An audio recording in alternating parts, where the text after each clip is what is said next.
ಈ ಪೊಡ ಬಿದ್ದಿದೆಯಲ್ಲ ಅಧ್ಯಕ್ಷೆ, ಸ್ವಂತ ಭೂಮಿ ಪೊಡ ಬಿದ್ದಿರ್ತದೆ.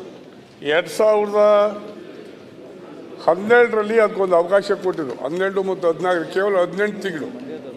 ಅದಾದಮೇಲೆ ಕೆಲವು ಸ್ವಂತ ಭೂಮಿಯವರು ಸಹ ಪಡದ ಬಗ್ಗೆ ಅದಕ್ಕೆ ಅರಿವಿಲ್ಲ.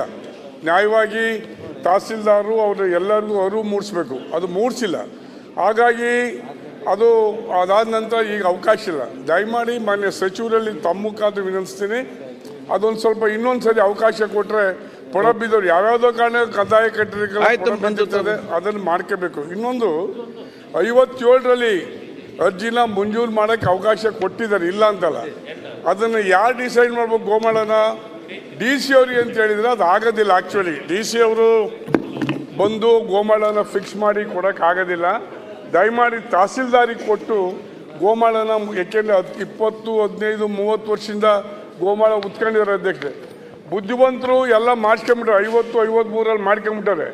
ಬಡವರು, ವಿಶೇಷವಾಗಿ ಅಲಮಾರಿ ಜನ, ಸಣ್ಣ ಜಾತಿ ಜನ, ಅವರಿಗೆ ಅದು ಅರಿವಿರೋಕ್ಕಿಲ್ಲ. ಹಾಗಾಗಿ ಗೋಮಾಳನ ಮಂಜೂರೇ ಮಾಡಿಸ್ಕೊಂಡ ಅರ್ಜಿ ಹಾಕ್ಕೊಂಡಿದ್ದಾರೆ, ಅದು ಮಂಜೂರು ಮಾಡೋಕ್ಕಾಗಲ್ಲ. DC ಅವರೇ ಬಂದು ಮಾಡಬೇಕು ಅಂತ ಅದು ಆಗೋದಿಲ್ಲ. ದಯಮಾಡಿ ಆ ಕಂಡೀಷನ್ನ ರದ್ದು ಮಾಡಿ ತಹಸೀಲ್ದಾರಿಗೆ ಕೊಡಬೇಕು. ತಹಸೀಲ್ದಾರ್ ಅದನ್ನು ಮಂಜೂರು ಮಾಡಿಕೊಡ್ಬೇಕು. ಇಲ್ಲಿ 22 ಒಂದು ಆದೇಶ ಮಾಡೋರೆ. 2013ರಿಂದ 2018ರವರೆಗೆ ಏನು ಮಂಜೂರು ಮಾಡಿದ್ದೀವಿ ನಾವು, ಅದು ರದ್ದು ಮಾಡಿ ಅಂತ ಹೇಳಿದ್ದಾರೆ. ಯಾತಕ್ಕೆ ಅಂತ ಹೇಳಿಲ್ಲ, ಯಾತಕ್ಕೆ ಅಂತ ಹೇಳ್ಬೇಕಲ್ಲ.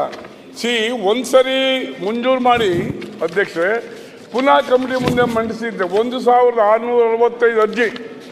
ಅದು ಏನಾಯ್ತದೆ, ನಿಮ್ಮಲ್ಲಿ ಪ್ರಾಮಾಣಿಕವಾಗಿ ನಾನು ಮಾತಾಡ್ತೀನಿ. ಆ ಮಂಜೂರು ಮಾಡ್ಕೋಬೇಕಾದ್ರೆ ರೈತ ವಿಲೇಜ್ ಅಕೌಂಟೆಂಟಿಗೆ ಖಾಲಿ ಬಿದ್ದು ದುಡ್ಡು ಕೊಟ್ಟು, RI ಖಾಲಿ ಬಿದ್ದು ದುಡ್ಡು ಕೊಟ್ಟು ಫೈಲ್ ತಂದಿರ್ತಾನೆ. ನಾವು ಮಂಜೂರು ಮಾಡಿದ್ರೆ ತಿರ್ಗಾ ಮತ್ತೆ ಅವ್ರು ಮಂಜೂರು ಮಾಡಕ್ಕೆ ಹೋದ್ರೆ ಮತ್ತೆ ಅವ್ರಿಗೆ ಯಾರು ಟ್ಯಾಕ್ಸ್ ಕಟ್ಟೋರು, ಮತ್ತೆ ರೈತನಿಗೆ ಹೊಣೆ ಆಗ್ತದೆ. ನಾನು ದಯಮಾಡಿ ಸನ್ಮಾನ್ಯ ರೆವಿನ್ಯೂ ಮಿನಿಸ್ಟರ್ ವಿನಂತಿಸ್ತೀನಿ, ಅದನ್ನು ದಯಮಾಡಿ ರದ್ದು ಮಾಡಿ. ಏನು 3 ಸಾರಿ ಮೀಟಿಂಗ್ ಮಂಜೂರಾಗಿದೆ, ಅವರಿಗೆಲ್ಲ ಇದನ್ನು ಉಳುಮೆ ಚೀಟಿ ಕೊಡಬೇಕು ಅನ್ನೋದು ನನ್ನ ಅನಿಸಿಕೆ.